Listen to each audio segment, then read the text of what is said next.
ओम नमो भगवते वासुदेवाय। आप सभी का माघ महात्म्य की कथाओं में स्वागत है। 16 अध्यायों की कथा हमने सुन ली है और आज बारी है 17वें अध्याय की। पिछले अध्याय में हमने सुना था कि कैसे इंद्र जी ने बृहस्पति जी के कहने से माघ में स्नान किया था और उनके वरदान से उनके शरीर में जितने भी भग थे वह सब नेत्र हो गए थे। तब इंद्र ब्राह्मण के वर से 1000 नेत्रों से ऐसा सुशोभित हुआ जैसे मान सरोवर में कमल शोभामान होता है। तो आइए अब सुनते हैं आज के अध्याय की कथा। ब्राह्मण कहने लगा कि इंद्र इस प्रकार अपनी अमरावती पुरी को गया। सो हे कल्याणी, तुम भी देवताओं से सेवा किए जाने वाले प्रयाग में माघ मास में स्नान करो, ताकि तुम्हारे सारे पाप नष्ट हो जाए और तुम निष्पाप होकर स्वर्ग में जाओ। सो मैंने उस ब्राह्मण के ये वचन सुनकर उनके पैरों में पड़कर प्रणाम किया और घर में आकर सब भाई बांधव, नौकर चाकर, धन आदि त्याग कर शरीर को नष्ट होने वाली वस्तु समझकर घर से निकली और माघ में गंगा यमुना के संगम पर जाकर स्नान किया। सो हे निशाचर, 3 दिन के स्नान से मेरे सभी पाप नष्ट हो गए और 27 दिन के पुण्य से मैं देवता हो गई और पार्वती जी की सखी होकर सुख से निवास करती हूँ। इसीलिए मैं प्रयाग के महात्म्य को याद करके सब देवताओं के सहित माघ में प्रयाग स्नान करती हूँ। सो मैंने अपना यह सब वृतांत तुमसे कहा।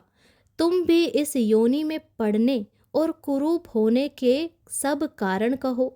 तुम्हारी दाढ़ी और मूछें बहुत बड़ी बड़ी हो गई है और पार्वती की गुफा में वास करते हो। निशाचर कहने लगा कि हे भद्रे, सज्जनों से गुप्त बात कहने में कोई हानि नहीं होती। मुझको अब कोई संशय नहीं रहा कि मेरा उद्धार तुमसे ही होगा।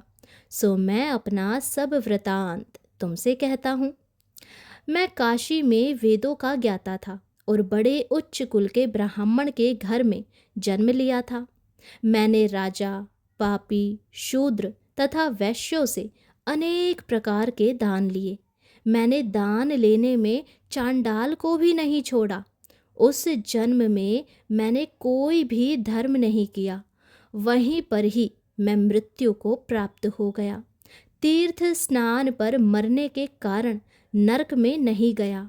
पहले 2 बार गिद्ध योनि में, 3 बार व्याघ्र योनि में और 2 बार सर्प की योनि में, 1 बार उल्लू की योनि में और अब 10वीं बार राक्षस हुआ हूँ और सैकड़ों वर्षों से इसी योनि में हूँ। इस स्थान को 3 योजन तक मैंने जंतुहीन कर दिया। बिना अपराध के बहुत से प्राणियों को मैंने नष्ट किया। इस कारण मेरा मन अत्यंत दुखी है। तुम्हारे दर्शन से चित्त में कुछ शांति अवश्य आई है, क्योंकि सज्जनों का संग तुरंत ही सुखदायी हो जाता है। मैंने अपने दुख के कारण आपसे कहे और सज्जन लोग सदैव दूसरों के दुखों से दुखी हो जाते हैं। अब यह बताओ कि इस दुख रूपी समुद्र को कैसे पार कर सकता हूँ। क्या क्षीर सागर हंस को ही दूध देता है, बगुले को नहीं देता?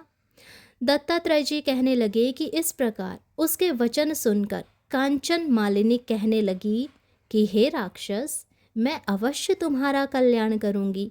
मैंने दृढ़ प्रतिज्ञा की है कि तुम्हारी मुक्ति के लिए प्रयत्न करूंगी। मैंने बहुत बार प्रयाग में स्नान किया है। वेद जानने वाले ऋषियों ने दुखी को दान देने की प्रशंसा की है। समुद्र में जल बरसने से क्या लाभ? प्रयाग में स्नान करने का 1 बार का फल मैं तुम्हें देती हूँ। उसी से तुमको स्वर्ग की प्राप्ति होगी। उसके फल का अनुभव मैं कर चुकी हूँ।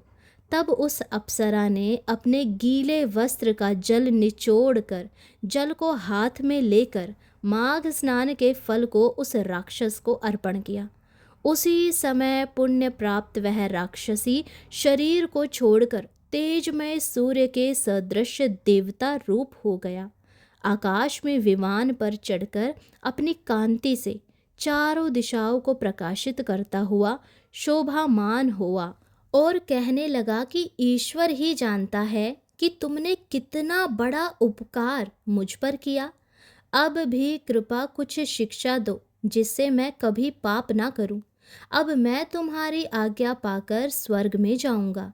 तब कांचन मालिनी ने कहा कि सदैव धर्म की सेवा करो, काम रूपी शत्रु को जीतो, दूसरे के गुण तथा दोषों का वर्णन मत करो, शिव और वासुदेव का पूजन करो, इस देह का मोह मत करो, पत्नी, पुत्र, धन आदि की ममता त्यागो, सत्य बोलो, वैराग्य भाव धारण कर योगी बनो। मैंने तुमसे यह धर्म के लक्षण कहे। अब तुम देवता रूप होकर शीघ्र ही स्वर्ग को जाओ। तब दत्तात्रेय जी कहने लगे कि इस प्रकार गंधर्वों से शोभित वह राक्षस कांचन मालिनी को नमस्कार करके स्वर्ग की ओर गया और देव कन्याओं ने वहां आकर कांचन मालिनी पर पुष्पों की वर्षा की और प्रेम पूर्वक कहा कि हे भद्रे, तुमने इस राक्षस का उद्धार किया। इस दुष्ट के डर से कोई भी इस वन में प्रवेश नहीं करता था। अब हम निडर होकर विचरेंगी। इस प्रकार कांचन मालिनी उस राक्षस का उद्धार करके प्रेम पूर्वक देव कन्याओं से क्रीड़ा करते हुए शिवलोक को गई। तो भक्तों, आज का यह अध्याय यहीं पर समाप्त होता है। आगे की कथा हम अगले अध्याय में सुनेंगे।